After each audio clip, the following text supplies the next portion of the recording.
এই বাংলাদেশের রাজার ছেলে রাজা হবে, মন্ত্রীর ছেলে মন্ত্রী হবে, সেই সংস্কৃতির ধারা আমরা পাল্টে দিতে চাই। আমরা এমন বাংলাদেশ চাই, একজন সাধারণ রিক্সা চালক ভাই তার সন্তানের মেধা বিকাশের মাধ্যমে একদিন যেন সেও এদেশের প্রধানমন্ত্রী হতে পারে। কিছু মান অভিমান থাকতে পারে, আজকে সবগুলো মান অভিমান আমি আমার দুই হাত তুলে নিয়ে যেতে চাই। এখন থেকে আর কোনো মান অভিমান চলবে না। একদম মিলেমিশে একাকার হয়ে লড়াই করে আধিপত্যবাদের বিরুদ্ধে, দুর্নীতির বিরুদ্ধে, চাঁদাবাজির বিরুদ্ধে, মামলা বাণিজ্যের বিরুদ্ধে, মা বোনদের গায়ে হাত তোলার বিরুদ্ধে আজকে এই ভোটগুলা তুলে আনতে হবে ইনশাআল্লাহ। নতুন বাংলাদেশের পক্ষে আনতে হবে, যুব সমাজের প্রত্যাশার বাংলাদেশ গড়তে হবে। এই বাংলাদেশ যারা গড়তে অঙ্গীকারবদ্ধ তাদের হাতেই আমরা 300 আসনে মার্কা তুলে দিয়েছি।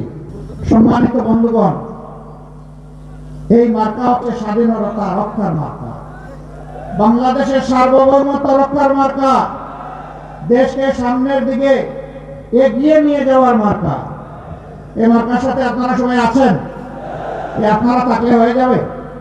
গোটা শ্রেণীকে একদম চাষ করে ফেলতে হবে, একটা মানুষও বাদ যাবে না। যারা দেশকে মানুষকে ভালোবাসে, আমরা বিশ্বাস করি, তারা 12 তারিখ প্রথম ভোটটা দিবে হা।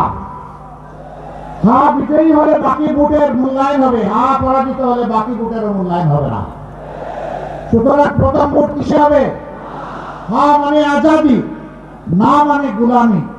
আজাদি না গুলামি, আজাদি না গুলামি, লিল্লাহি তাকবীর। দ্বিতীয় ভোটটি হবে, আমি আগেই বলেছি, বাংলাদেশের স্বাধীনতা সার্বভৌমত্ব হেফাজতের পক্ষে, ন্যায় এবং ইনসাফের শাসন কায়েমের পক্ষে। এই বাংলাদেশের রাজার ছেলে রাজা হবে, মন্ত্রীর ছেলে মন্ত্রী হবে, সেই সংস্কৃতির ধারা আমরা পাল্টে দিতে চাই। রাজার ঘরে জন্ম নিলেই রাজা হওয়া যাবে না, মন্ত্রীর ঘরে জন্ম নিলেও মন্ত্রী হওয়া যাবে না। তার আপন যোগ্যতা যদি থাকে, সে কেবল এই কাজের জন্য নির্বাচিত হবে।